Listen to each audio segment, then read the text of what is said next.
बच्चों, आज हम पढ़ेंगे कक्षा 7 हिंदी विषय के अंतर्गत महाभारत में एक नया अध्याय विदुर।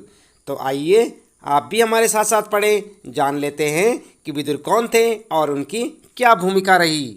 आप देख रहे हैं यहाँ पर, ये है आपका अध्याय विदुर। तो आइए आप भी हमारे साथ साथ पढ़ें। विचित्र वीर्य की रानी अंबालिका की दासी की कोख से धर्मदेव का जन्म हुआ। तो बच्चों, आपको याद होगा कि विचित्र वीर्य की 2 रानियां थी। कौन कौन? अंबिका और अंबालिका।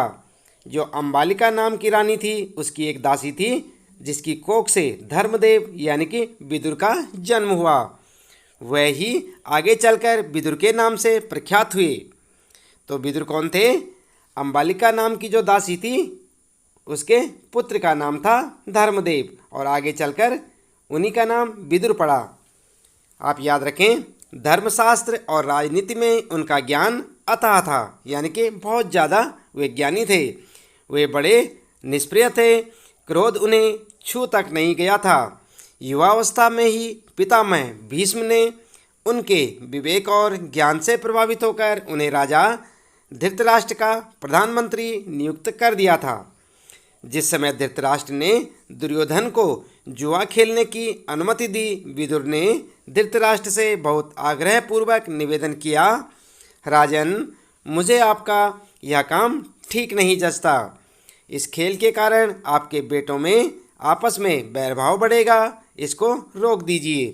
तो बच्चों, आप ध्यान रखें कि विदुर जो है बहुत बुद्धिमान और ज्ञानी थे और वे जानते थे कि आने वाला समय बहुत कष्टदायक होगा और इससे कौरव और पांडवों में बैरभाव बढ़ेगा। इसलिए उन्होंने धृतराष्ट्र को बहुत समझाया था कि अपने बेटे दुर्योधन को जुआ खेलने से रोका जाए।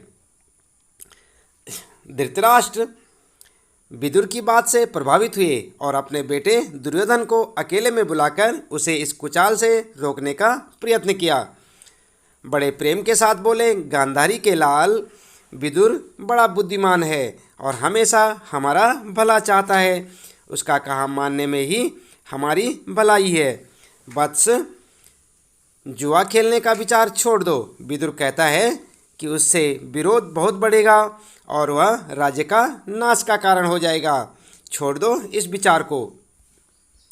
धृतराष्ट्र ने अपने बेटे को सही रास्ते पर लाने का प्रयत्न किया, किंतु दुर्योधन नहीं माना।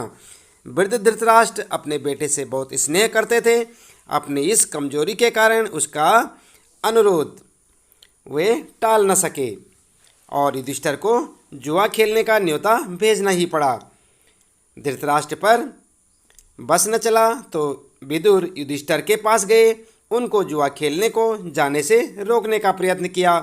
युधिष्ठिर ने विदुर की सब बातें ध्यानपूर्वक सुनी और बड़े आदर के साथ बोले, चाचा जी, मैं यह सब मानता हूँ, पर जब काका धृतराष्ट्र बुलाएं तो मैं कैसे इनकार करूँ। युद्ध या खेल के लिए बुलाए जाने पर न जाना क्षत्रिय का धर्म तो नहीं है। यह कहकर युधिष्ठिर क्षत्रिय कुल की मर्यादा रखने के लिए जुआ खेलने गए।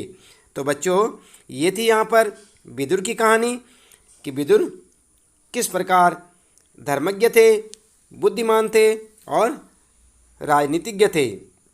उन्होंने धृतराष्ट्र को बहुत समझाया था और साथ साथ दुर्योधन को और युधिष्ठिर को भी समझाया कि आप जुआ न खेलें, इससे कुल का नाश होगा। लेकिन वे नहीं माने और यहाँ तक कि युधिष्ठिर ने कहा कि क्षत्रिय को यदि कोई ललकार ले तो उन्हें अवश्य जाना चाहिए, वह पीछे नहीं रह सकते। तो उम्मीद है कि आपको यह विदुर से संबंधित कहानी अच्छे से समझ आई होगी। आप इसे फिर से सुने, बार बार सुने और इसे याद करें। तो आज के लिए इतना काफ़ी है। अगले अध्याय में हम पढ़ेंगे कुंती। आप देख रहे हैं यहाँ पर, कुंती के बारे में अगला अध्याय हम पढ़ेंगे। अभी लेते हैं आपसे विदा। आपका दिन शुभ हो।